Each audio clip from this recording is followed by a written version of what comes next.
नमो नमः. हे आषाढ, श्रावण वगैरे दिवस आले ना, की सगळं पावसाचंच वातावरण तयार होतं आणि संस्कृतचं वाङ्मय वाचताना असं लक्षात येतं, की पावसाळा हा त्यांचाही आवडता ऋतू होता. संस्कृत म्हटलं, की लोकांना साधारणपणे पहिलं कालिदास आठवतो आणि कालिदास म्हटलं, की त्याचं शाकुंतल, मेघदूत हे आपल्याला आठवायला लागतं. आणि आता आपण आज मेघदूताचा थोडक्यात परिचय करून घेणार आहोत. तुम्हाला माहिती आहे, की आषाढ प्रतिपदा ह्याला आपण कालिदास दिन म्हणून साजरा करतो. का बरं? खरं म्हणाल तर कालिदास या 4 पलीकडे कालिदासाबद्दल आपल्याला कोणतीही वैयक्तिक माहिती माहिती नाहीये. काही माहिती नाही. त्याचं पूर्ण नाव माहिती नाही, कोणत्या गावचा, कोणत्या काळचा. त्याच्या वाङ्मयावरनं आपण फक्त अंदाज घ्यायचा. असं खरं म्हणजे त्याचं रूप आहे. पण मेघदूतामध्ये तो जो यक्ष आहे, आपण जाणारच आहोत त्या गोष्टीकडे, पण तो जो यक्ष आहे, त्याला आषाढस्य प्रथम दिवसे, आषाढ प्रतिपदेला त्या रामगिरी पर्वतावर एक मेघ दिसतो आणि म्हणून आषाढाचा पहिला दिवस हा मेघदूतासाठी आणि कालिदासासाठी फार महत्वाचा ठरतो. ते काय कथा आहे आता ही मेघदूत म्हणजे शब्द तर सगळ्यांना माहिती आहेत आणि कथा अशी आहे, खरं म्हणजे एक किंवा अर्ध्या ओळीत सुद्धा सांगून संपेल. हिमालयाच्या कुशीत एक अलका नावाची नगरी आहे. त्या नगरीमध्ये यक्ष राहतात. कुबेर हा त्यांचा राजा आहे आणि एका यक्षाच्या हातून, तो नवपरिणीत आहे, काम करताना चूक झाली आणि म्हणून त्याला शिक्षा म्हणून कुबेरानी चक्क नागपूरजवळ रामटेक, ज्याला त्यांनी रामगिरी म्हटलंय, तिथे पाठवलं, अशी ही कथा. आता खरं म्हणजे हिमालयातल्या माणसाला विदर्भामध्ये पाठवणं ही शिक्षाच आहे, पण शिवाय याची पत्नी बरोबर नाही, तो विरही आहे, हे आणखीन एक त्याच्या दुःखाचं कारण आहे. बिचारा असा इकडून तिकडे फिरतोय हा रामगिरीवर आणि त्यावेळेला त्याच्या असं लक्षात आलं, की त्याच्या हातातलं विरहाने सुकून गेलाय. त्याच्या हातातलं जे वलय होतं कनकाचं, सोन्याचं कडं होतं, ते गळून पडलं. इतका तो बारीक झाला. आणि काय करावं अशा विचारात असताना अचानक त्याला तो शिखरावरचा मेघ दिसला. मेघ म्हणजे पावसाचा ढग, बरोबर आहे. आणि ह्या मेघाला बघून त्याला एकदम लक्षात आलं, म्हणजे कालिदासाच्या लक्षात आलं, की या विदर्भातल्या रामगिरीपासून हा मेघ त्याच्या त्याच्या मार्गाने सरळ हिमालयापर्यंत जाणार आहे. हा मान्सूनच्या मेघाचा खरा खरा मार्ग आहे आज सुद्धा. आणि म्हणून मग यक्षाला वाटलं, की त्याच्याबरोबर मी माझ्या पत्नीला निरोप पाठवला तर. हे पहिले 4-5 श्लोक फक्त निवेदनाचे आहेत. कोण जो कवी आहे, सूत्रधार आहे कालिदास, तो हे सगळं करतो. 6व्या श्लोकापासून संपूर्णपणे मेघदूत हे त्या यक्षाचं स्वगत आहे, मनोगत सुद्धा आहे. ठीक आहे. आता एक गोष्ट लक्षात घ्या, की हा यक्ष जो आहे, तो मेघाबरोबर निरोप पाठवणार आहे. त्याला कळतंय, की मेघाला काही ऐकू येत नाही, दिसत नाही, बघता येत नाही, बोलता येत नाही. तरी सुद्धा तो हे करायला उद्युक्त झाला, कारण तो विरहाने गांजलेला होता. पहिली सुरुवातच तो असा करतो मेघाकडे बघून, जातम वंशे भुवन विदिते पुष्करा वर्तकानाम. आपल्याला एक ढग याच्या पलीकडे काही दुसरं माहित नसतं.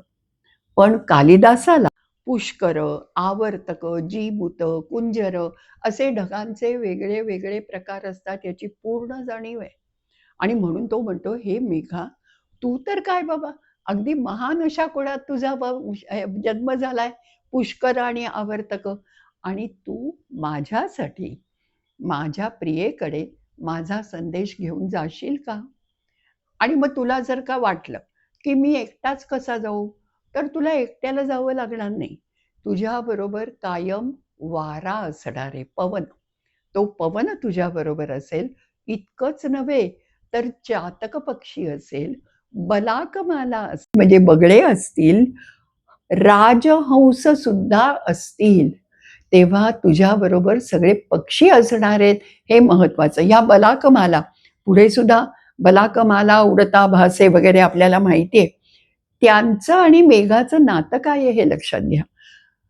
असं म्हणतात, कवी संकेत आहे, की बलाकांना मेघापासून गर्भधारणा होते. तसं काही नाहीये.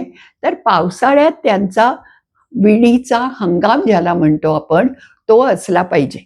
तेव्हा हे सगळे तुझ्याबरोबर येतील आणि ह्यातले जे राजहंस आहेत, ते मानसोत्साहा, मानस सरोवराकडे जायला उत्सुक असलेले आहेत. तेव्हा ते तर तुझ्याबरोबर शेवटपर्यंत राहणारच आहे, हे लक्षात घे तू.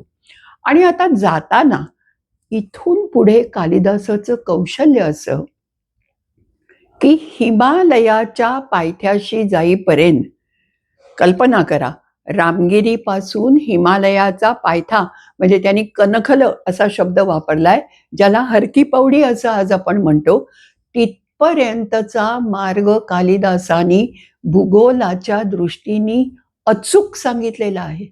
एकही चूक नाही.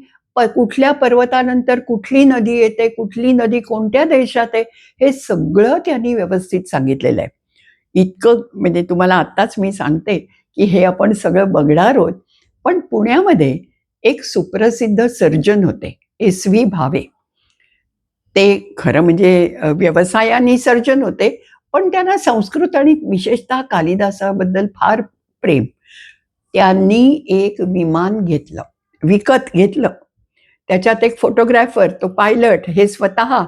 असं बघून त्यांनी संपूर्ण रामटेकपासनं कालिदासानी जो मार्ग सांगितलाय त्या मार्गाने विमान नेत फोटो काढले आणि असं सिद्ध केलं की कालिदास एकदाही चुकलेला नाही. म्हणजे कालिदासानी त्या, म्हणजे आपण यक्षानी म्हणूया आता, यक्षानी मेघाला अक्षरशः मार्गदर्शन केलेलं आहे, त्याला रस्ता सगळा सांगितलेला आहे. मग या रामगिरीवरनं तू निघालास की निघायच्या आधी त्या पर्वताला मिठी मार. तुझा तो मित्र आहे. आणि यक्ष मेघाला सतत सांगतो की वाटेत लागणारे पर्वत हे तुझे मित्र आहेत, कारण तो त्यांच्यावर बसणार ना, मेघ त्यांच्यावर बसून विश्रांती घेणार आहे.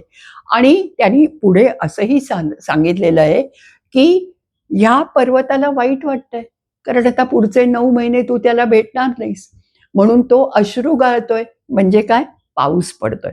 तेव्हा असं करत तू पुढे जा. मग तुला काय काय देश लागतील त्याची ओळीने त्यांनी यादी सांगितलेली आहे. दशार्ण लागेल, माल म्हणजे माळवा लागेल, त्याच्यानंतर तू निर्विंध्या नदी ओलांडून आणखीन पलीकडे जाशील, उज्जयिनी लागेल. या सगळ्या ज्या मार्गातल्या नद्या आहेत आणि पर्वत आहेत, त्यांनाच कालिदासांनी नावं दिलेली आहेत. बहुधा ती त्या काळी रूढ असली पाहिजेत. उदाहरणार्थ एक निजई नावाचा पर्वत आहे. त्या पर्वताबद्दल त्यांनी काय म्हटलंय, की तो तुला बघितल्यावर इतका प्रसन्न होणार आहे, कारण एकतर तू खूप दिवसांनी भेटलास आणि दुसरं म्हणजे त्याच्यावर वणवे लागलेत. तू आलास की तू तुझ्या धारांनी ते सगळे वणवे नष्ट करशील आणि तुझ्या त्या मित्राला शांत करशील. एक आम्रकूट नावाचा पर्वत आहे. म्हणजे काय माहिती आहे का? कूट म्हणजे शिखर. तर त्या अशा डोंगराच्या शिखरावर आंब्याची फक्त वनं आहेत. वरून मेघ बघतोय हे लक्षात घ्या. आणि कालिदासानी संपूर्ण मेघदूताचा हा मार्ग, हा एरियल व्ह्यू ज्याला म्हणतो, विहंगम दृश्य असं दाखवलेलं आहे. तर तो म्हणाला की तू वरतून जेव्हा बघशील तो आम्रकूट, तुला कुणाप्रमाणे दिसेल, तर पृथ्वीच्या स्तनाप्रमाणे दिसेल. त्याचा आकार तसाच आहे. शिखराला तो किंचित पिवळसर असा आहे त्या आंब्यांमुळे. आणि हे अश्लील नाहीये. तुम्हाला आठवत असेल, आपण समुद्र वसने देवी हा श्लोक जेव्हा सकाळी म्हणतो, त्याचं दुसरी ओळ काय आहे? समुद्र वसने देवी पर्वत स्तन मंडले. ही कल्पना आपल्याकडे कायम आहे. असे अनेक वृक्ष आहेत. काही वृक्ष असे अनेक पर्वत आहेत. एका पर्वताचं वर्णन करताना कालिदास म्हणतो, तू त्याला भेटलास म्हणजे तिथे पाऊस पडला की लगेच त्याच्या अंगावर रोमांच येतील आनंदाने.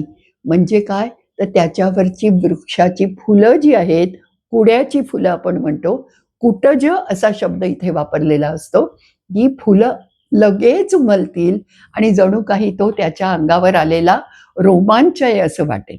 आता हे जसे तुझे मित्र आहेत आणि तू जसा खिन्न झालास, थकलास, की तू ह्या पर्वतांवर विश्रांती घे, तसंच दरवेळेला पाऊस पाडलास तू, तुझ्यातलं पाणी संपलं, क्षीण क्षीण तू तू जसा हळूहळू बारीक होशील, तेव्हा वाटेतल्या ज्या नद्या आहेत, त्या तुझ्या प्रेयसी आहेत असं समज. आणि त्यांच्यातनं तू तुझा मुखरस सगळा शोषून घे. म्हणजे किती सुंदर कल्पना कालिदासांनी सांगितले. प्रत्येक नदीचं वर्णन तो वेगळं वेगळं करतो. वेत्रवती म्हणजे बेटवा ज्याला आता आपण म्हणतो, तिचं वर्णन करताना तो सांगतो की एखाद्या नखरेल तरुणीप्रमाणे ती आपली नाभी दाखवत चाललेली आहे. म्हणजे भोरा, वरून त्या मेघाला तो भोरा नाभीसारखा दिसणार आहे. किंवा चर्मणवतीचं तो वर्णन करतो. चर्मणवती म्हणजे चंबळ, ते आपल्याला माहितीच आहे. आणि ह्या चंबळचं सुद्धा तो वर्णन करताना अप्रतिम अशा उपमा देतो. आपल्याला प्रत्येक नदीकडे असं बघता येणार नाहीये, पण नर्मदेचं वर्णन करतो आणि वरून सांगतो की ती नर्मदा त्या विंध्य पर्वतावर इतक्या हजारो मार्गांनी उसळी मारत येते आणि पसरते की वरून बघशील तेव्हा असं वाटेल काळ्या कभिन्न हत्तीच्या पाठीवर नक्षी काढलेली आहे पांढऱ्या रंगाने. म्हणजे किती सुंदर त्याचं वर्णन सगळं आहे. एक गभीरा नावाची नदी आहे, तिचंही वर्णन हा करतो. पण एक सिंधू म्हणून त्यांनी नदीचं वर्णन केलंय, ज्याला आजकाल काला सिंधू असं म्हणतात. ही लडाख मधली सिंधू नव्हे. तर त्याचं वर्णन करताना तो म्हणतो की तू अगदी खाली वाकून तिचं पाणी पी. आणि अर्थातच तो बोलताना असंच म्हणणार की तिचं चुंबन घेतल्याप्रमाणे तू तिच्याशी वाग. आणि वरतून जेव्हा तू बघशील तेव्हा खरं म्हणजे तिचा प्रवाह पृथू आहे, मोठा आहे. पण दूरभावात तू लांबून बघतोयस म्हणून तुला तो प्रवाह बारीक वाटेल, ती कृश वाटेल. मला असं वाटतं की विमानातनं प्रवास करणाऱ्या लोकांना हे दिसतं, कळतं, समजतं, आनंद आहे. कालिदासाला कसं समजलं की ही प्रवाह मोठी असलेली नदी सुद्धा वरून बघितल्यामुळे अशी झालेली आहे, हे त्याला कसं कळलं? इतकंच नव्हे तर तो सांगतो की ती काला सिंधू म्हणजे तिचा जरा रंग स्वच्छ पांढरं पाणी नाहीये. आणि तू इंद्रनील मण्याप्रमाणे, कारण मेघश्याम ना, तू तिच्या इथे खाली वाकलास तिचं पाणी प्यायला की वर्ण जे देव आणि देवांगना आहेत त्यांना असं वाटेल की पृथ्वीनी एक मोत्याची माळ धारण केली आहे, म्हणजे ती सिंधू नदी, आणि त्याला मध्यभागी इंद्रनील मण्याचं पदक लावलेलं आहे. अच्छा, हे सगळे पर्वत आणि हे सोडा, पण कालिदास, मी तुम्हाला म्हटलं आपल्याला काही माहिती नाही, तरीही तो उज्जैनचा असावं वाटतं. कारण हे जे मेघदूत हे खंडकाव्य म्हणतात याला, तर या खंडकाव्याचे 2 भाग आहेत. एकाला म्हणतात पूर्वमेघ, दुसऱ्याला म्हणतात उत्तरमेघ. कुठेही प्रकरण, अध्याय, सर्ग असली वृक्ष नावं नाहीत. तेव्हा या पूर्व मेघामध्ये आणि उत्तर मेघामध्ये मिळून 116 फक्त श्लोक आहेत. त्यातले 11 श्लोक कालिदास उज्जैनीचं वर्णन करायला वापरतो. म्हणजे जसं आपल्याला आपलं माहेर प्रिय असतं किंवा आपली कर्मभूमी, जन्मभूमी ती पण प्रिय असते, तसं कालिदासाचं उज्जैनीशी काहीतरी आतून नातं आहे हे कळतं. आणि तो सांगतोच त्या मेघाला, हे बघ, जरा वक्रपंथा यदपि भविता, तुला थोडा मार्ग वाकडा करावा लागेल, पण तू त्या उज्जैनला जायचं विसरू नकोस. मान्सूनचा मेघ सुद्धा उज्जैनीकडे वाट वाकडी करून मग उत्तरेला परत जातो, हे आता सिद्ध झालेलं आहे. आणि उज्जैनीचं वर्णन करताना कालिदासाला भरून येतं अगदी. तो म्हणतो, अरे ती इतकी सुंदर आहे. दिवाहा कांतिमत खंडमेकम, स्वर्गातला एक तुकडा चुकून पडला, तो इथे पडला आणि त्याला आपण उज्जैनी म्हणतो. म्हणजे स्वर्गासारखी सुंदर असं त्यांनी हिचं वर्णन केलेलं आहे. तेव्हा ह्या उज्जैनीत त्या महाकाल मंदिराचं वर्णन येतं, तिथे नृत्य करणाऱ्या देवदासींचं वर्णन येतं. इतकंच काय, अभिसारिकाचं सुद्धा वर्णन येतं. आणि यक्ष मेघाला काय सांगतो माहितीये का? रात्रीच्या वेळेला ह्या सगळ्या अभिसारिका आहेत ना, त्या चोरून चोरून आपल्या प्रियकराला भेटायला जातील. तेव्हा तू काय कर, तुझी वीज म्हणजे तिचा प्रकाश पडू दे, त्यांना मार्ग दिसू दे. पण आवाज करू नको, कारण त्या बिचाऱ्या खूप भित्र्या आहेत. म्हणजे रात्री प्रियकराला भेटायला जायचं धैर्य त्यांच्यात आहे, पण हे धैर्य मात्र त्यांना नाही. त्या गडगडाटाला घाबरतील. असं करत, करत, करत तू जेव्हा जन्नोहो कन्याम जान्हवी म्हणजे गंगेपाशी येशील. म्हणजे आता इथून पुढे हिमालयाला सुरुवात झाली, हे लक्षात घ्या. आणि तू हिमालय चढायला लागलास, आता हळूहळू आपण उत्तर मेघामध्ये शिरतो आहोत, हे मनात नक्की बाळगून ठेवा. तर इथे गेलास की ज्या सुरयुवती आहेत, देवांगना आहेत, अप्सरा असतील, देवस्त्रिया असतील, त्यांच्या वलय म्हणजे त्यांच्या हातातल्या बांगड्यांनी तू त्यांच्या उंचीचा म्हणजे तिथपर्यंत जाणार ना, तर त्यांचे बांगड्या लागून तुझ्यातनं पावसाच्या धारा फुटून वाहतील आणि त्या तुझं शब्द नीट ऐका, यंत्रधारा गृहत्वम, तुझं यंत्रधारा गृह बनवेल. आता यंत्रधारा म्हणजे काय म्हणायचं त्याला? धारा म्हणजे पाऊस पाण्याच्या हे आपल्याला कळतं. यंत्र म्हणजे काय? कोणी म्हणतात कारंज, ठीक आहे. कोणी म्हणतात की ते कॉमन बाथ्स असायचे ना पूर्वी, सिंधू संस्कृतीमध्ये पण ते दिसलेले आहेत, तसं काहीतरी असेल. पण हे सुद्धा कालिदास लिहितो आणि मग तो सांगतो की तू असा जायला लागलास की तुला अलका नगरी समोर दिसते आणि you will not miss it, कारण एवढी सुंदर नगरीच मुळी कुठे नाहीये. तेव्हा ही अलका नगरी, आणि इथे तू गेलास की तिच्यात 24 तास चंद्रप्रकाश असतो. का? कारण तिथे कैलासावर शिव बसलेला आहे. त्याच्या मस्तकावर तो चंद्र धारण करतो आणि त्या चंद्राचा प्रकाश अलका नगरीमध्ये. अलका नगरी ही संपूर्णपणे कालिदासाच्या कल्पनेतली नगरी आहे, हे लक्षात घ्या. पण ही कुबेराची नगरी आहे, हे पण आपल्याला नक्की लक्षात ठेवलं पाहिजे. एकूण श्रीमंतीचं जे वर्णन आहे, त्यांनी सांगितलं की हे मेघा तू असा उंचावर न जाणार, बरोबर आहे. तेव्हा तिथले जे अभ्रमलिह म्हणजे आकाशाला, आपल्याकडे पहा, आपण स्काय स्क्रेपर्स म्हणत नाही. स्क्रेप म्हणजे खरवडणे, खरचटणे असा अर्थ होतो. आपण काय म्हणतो? गगनचुंबी इमारती. गगनाचं जणू काही चुंबन घेईल इतक्या त्या उंच आहेत. त्यांच्या गच्चीवर बसून तू विश्रांती घे. आणि त्या गच्च्या कशा आहेत? तर तिथे स्फटिकाची जमीन आहे आणि आकाशातलं चांदणं खाली पडतं. ते सगळं पडतं म्हणजे त्याचा प्रकाश पडतो आणि त्याच्यात जणू काही फुलं उमलली आहेत असं वाटतं. काय एक एक वर्णन आहे म्हणून तुम्हाला सांगू. आता परत मी थोडी मागे जाते, पण इंद्रधनुष्याचं वर्णन जे कालिदासाने केलंय ते आपल्याला बघितलंच पाहिजे. त्यांनी सांगितलं मेघाला की हे मेघा, खालनं जेव्हा लोक तुझ्याकडे बघतील, संध्याकाळची वेळ आहे, ऊन पावसाचा खेळ चालू आहे आणि इंद्रधनुष्य आहे, रत्नछाया व्यतिकर इव, अनेको रत्नांचा एकदम प्रकाश पडावा रंगीबेरंगी. इंद्रधनुष्याचं वर्णन आपल्याला करायला नको, माहिती आहे सगळ्यांना. आणि मग तू दिसशील कसा खालून?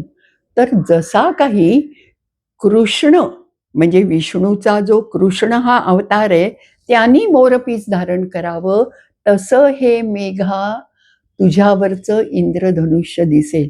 वल्मी काग्रात प्रभवती धनु. वल्मी काग्रात बोललंच पाहिजे ह्या शब्दाबद्दल. वल्मिक म्हणजे वारुळ, हे रामायण आपण वाचतो, आपल्याला माहिती आहे वाल्मिकी वगैरे. मग आता इंद्रधनुष्य वारुळातून येतं म्हणजे काय? तर साधारण लोक अर्थ असा लावतात की जमिनीपासून ते असं इथपर्यंत आपल्याला दिसतं.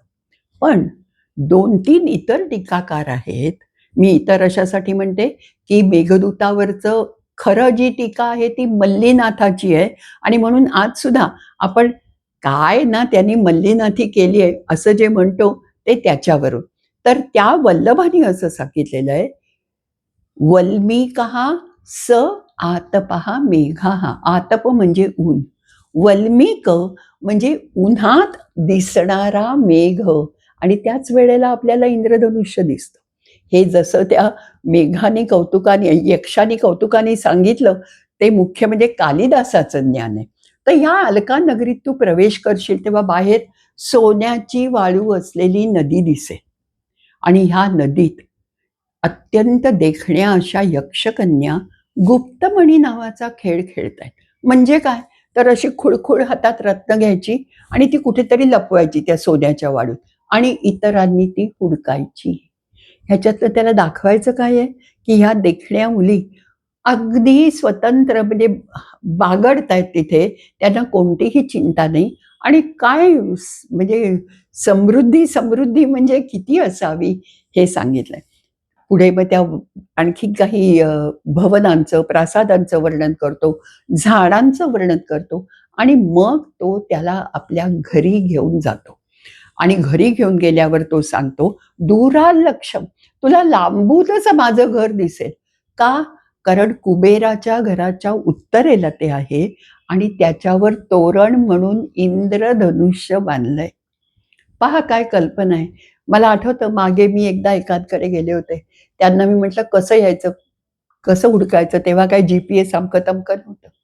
त्यांनी मला बरेच इकडे वळा, तिकडे वळा करून सांगितलं आणि मग म्हणाले, "त्या तिथे आलात ना, की ज्या खिडकीतनं 2 ऑर्किड्स डोकावताना दिसतील, ते आमचं घर." मला ही खूण अतिशय आवडली होती. तसंच हे इंद्रधनुष्याचं सुद्धा आवडलं. मग त्या आत शिरलात घरात, की तिथे एक शिरल्या-शिरल्या वापी आहे. वापी म्हणजे ज्या विहिरीला पायऱ्या असतात ती वापी. आणि त्या पायऱ्या कसल्या आहेत? मरकत म्हणजे पाचूच्या पायऱ्या आहेत. त्याच्यामध्ये आत सोन्याची कमळं आहेत, त्यांना वैडूर्य या रत्नाचे देठ आहेत आणि मानस सरोवराकडे निघालेले सगळे राजहंस तिकडे न जाता इथेच बसून त्या सगळ्या सौंदर्याचा आस्वाद घेतात. म्हणजे हे पण किती महत्वाचं आहे. आणि शिवाय बागेत एक झोपाळा आहे आमच्या उद्यानामध्ये.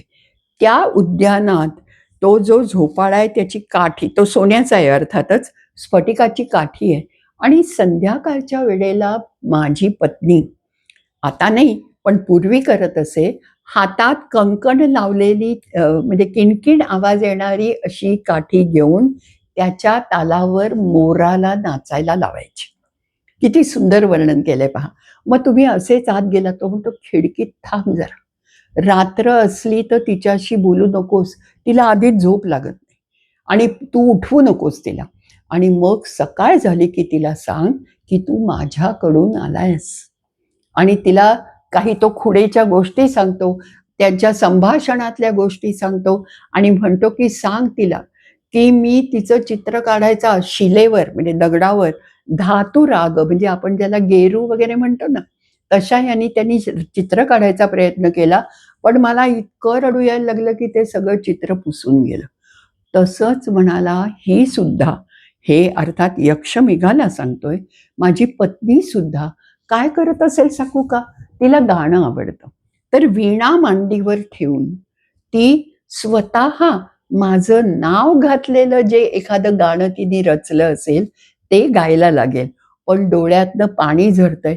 माझी आठवण येते आणि मग ती स्वतः रचलेलं काव्य सुद्धा बिचारी विसरून जाते. एकतर ती आता मलिनवसना आहे. तिला काही चांगले कपडे घालणार नाही, अलंकार घालणार नाही. तरी पण तिचं सौंदर्य मेघा लपवून राहणार नाही. आणि यक्ष मेघाला 2-2दा सांगतो, "भ्रातृजाया, ती तुझी भावजय आहे." भाऊ आणि जाया त्याचा आपण भावजय करून टाकतो. "ती तुझी वहिनी आहे. तिच्याकडे या स्वच्छ दृष्टीने तू बघ." आणि मग पुढे तिच्याबद्दल तिच्या विरहाचं वर्णन करतो. पण इथे एक गोष्ट मला कालिदासाची जरा खटकते. तिच्या सौंदर्याचं वर्णन अप्रतिम केलंय. "तन्वी श्यामा शिखरी दशना" वगैरे, वगैरे. तर श्यामा म्हटल्यावर तुम्हाला वाटेल, की सावळी होती की काय? तसं नाही. संस्कृतमध्ये तुम्हाला कल्पना नाही असा श्यामाचा अर्थ आहे. 3 अर्थ आहेत. तिन्ही सांगते मी. यौवन मध्यस्था. फार छोटी नाही, फार प्रौढ नाही, अशी ती आहे. दुसरं म्हणजे जिची अजून प्रसूती झाली नाही, अशी ती स्त्री आहे, असं सुद्धा यादी श्यामाचा अर्थ होतो. आणि तिसरा म्हणजे नित्यम षोडश वर्षेण प्रतीय, म्हणजे दर कुठल्याही वेळेला ती 16 वर्षाची असल्यासारखी दिसते. तेव्हा तिच्याकडे तू जा आणि तिचं खूप सुंदर वर्णन केलंय तिच्या सौंदर्याचं. वाईट एवढंच वाटतं, की शारीर वर्णन इतकं करायला नको होतं, असं वाटतं. म्हणजे मला वाटतं. अर्थात ते काव्य म्हणून ते फार सुंदर केलेलं आहे. आणि मग तू तिला सांग, की मी तुझ्या कांत म्हणजे प्रियपतीकडनं निरोप घेऊन आलाय. शेषान मासान विरह दे. आता मी ह्या कार्तिकी एकादशीला माझा हा संपणार आहे. शाप संपणार आहे. मी तुझ्याकडे येणारच आहे.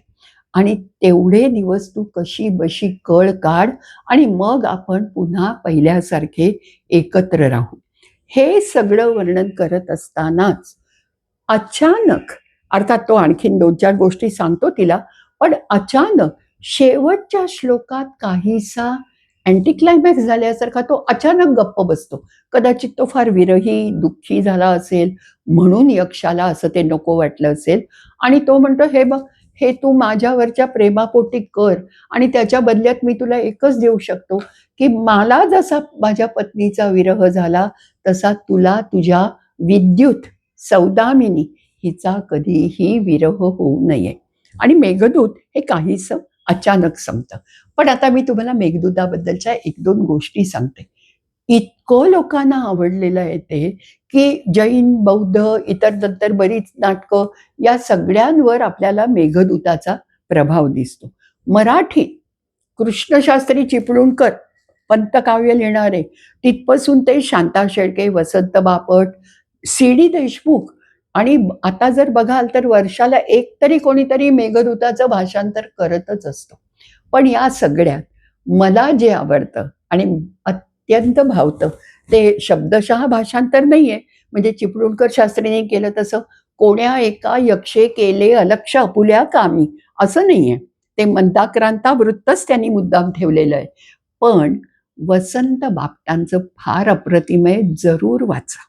आणि वसंत बापटांनी आपल्या भाषांतराला मेघदूत मराठी भाषांतर असलं वृक्ष नाव न देता मेघहृदय असं म्हटलंय. म्हणजे माझ्या हृदयापर्यंत मेघदूत जसं मला भावलं, भिडलं ते मी तुमच्यापर्यंत देतो. आणि वसंत बापटांच्या मेघहृदयामधल्या एका श्लोकानेच किंवा कडव्याने म्हणूया, एका कडव्यानेच मी आज इथे थांबणार आहे. पण एक त्याच्या आधी विनंती. माझे एक प्रोफेसर होते, डॉक्टर बा पळसुले. त्यांनी मला सांगितलं होतं, "सुचेता, 116 श्लोक आहेत, वाचायला अर्धा पाऊण तास लागतो. दर आषाढाच्या पहिल्या दिवशी संपूर्ण मेघदूत म्हणत जा." आणि ते म्हणायचेच. त्यांच्यामुळे मलाही ती सवय लागली. पण मी तुम्हाला विनंती करेल, की आता पुढच्या आठवड्यातच आषाढचा प्रथम दिन आहे. तेव्हा नक्की तुम्ही सगळ्यांनी एक तरी मेघदूतातला श्लोक वाचाच वाचा.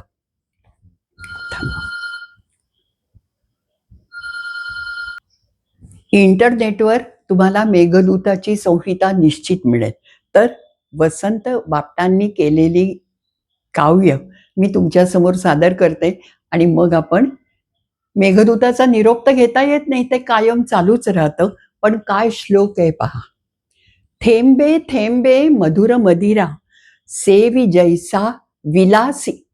विलासी आहे तो माणूस आणि मधुर मदिरा त्याची नशा चढते. मधुर मदिरा सेवी जैसा विलासी, आस्वादावी तशीच रसिके, चितकला कालिदासी. चितकला करून बघा भाषांतर कोणत्याही भाषेत येतंय का असं. झाली काव्ये बहुत असती, अन पुढेही असोत, या ऐसे हे सरुदय बना, मोहवी मेघदूत. नमस्कार. पुनर्दर्शनाय.